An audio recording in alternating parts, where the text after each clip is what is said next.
In fact, under that government, it might cost $30,000 in fees just to get a consent for land.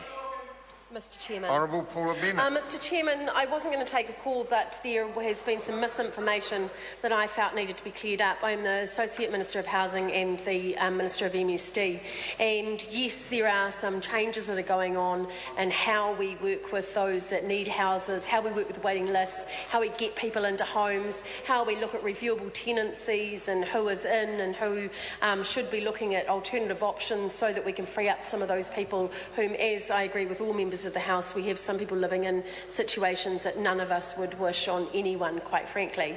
So to do that, we need those that are most in need actually living in homes. So since 2011, we advised people who were going into Housing New Zealand houses that they weren't necessarily a house for life, and that we would be or could be looking at some of the need as we went forward.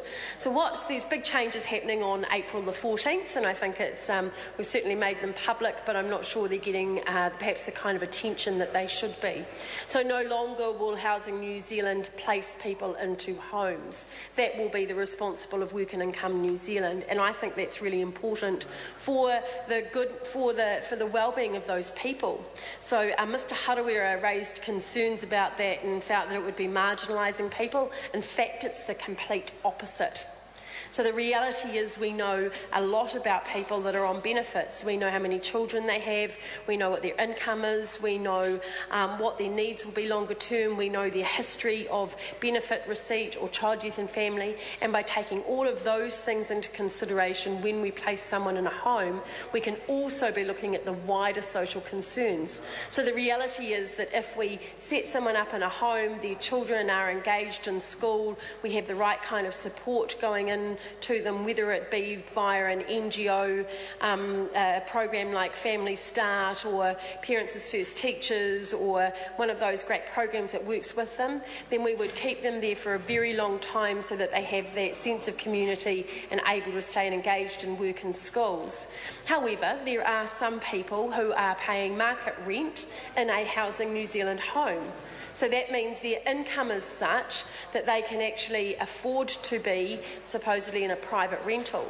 So then it gets really interesting to look at, well, what are the barriers that are preventing them from going into a private rental? Quite often it can be bond payments, quite often it can be fear, quite often it can be just knowing what they know. So we can actually put things in place that will assist people to overcome those barriers so that we are freeing up homes for those most in need.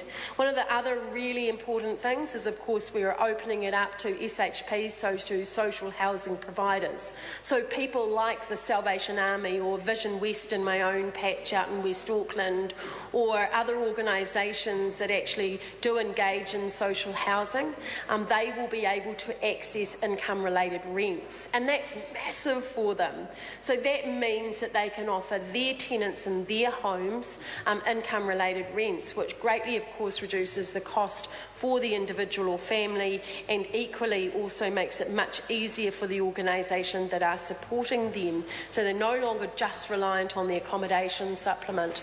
So what you will see from April 14th is we will have people on a waiting list. We'll be going out to social housing providers as well as Housing New Zealand. They will be advising us on the homes that they have available. We will then be making the best call for that individual or family as to where they live and what best suits their needs. We then get far better wraparound support for them. We get to identify what all of the issues are, and although it's a massive change and there is always some risk in that, and how Work and Income will handle that, with the increase in staff, the specialised services, I know that we can make such a really big difference. So we will be making some announcements very soon on reviewable tenancies. They will be sensible, they will be common sense, and they will be working alongside someone and over a period of time. So someone's not going to get 1 month or even 2 months, or for that matter even 3 months sort of notice. We will be working with them into what other opportunities there are and how we can place them into homes. So I really welcome. I've heard other members raise how many houses have been insulated. I can't even start to go on the SHAs in Auckland and the difference it's making in homes being built, and then opening up other opportunities for New Zealanders. This is a complex and a hard area, but one that I know National is making a difference, and Nick Smith deserves all recognition for that work that's gone on. The question is that the report of the Social Services Committee on the 2012-13 financial review of Vote Housing be noted. Those of that opinion will say aye. Contrary, no. The ayes have it. Members, I believe the next financial review which members wish to debate is the Ministry for the Environment. Nikki Wagner.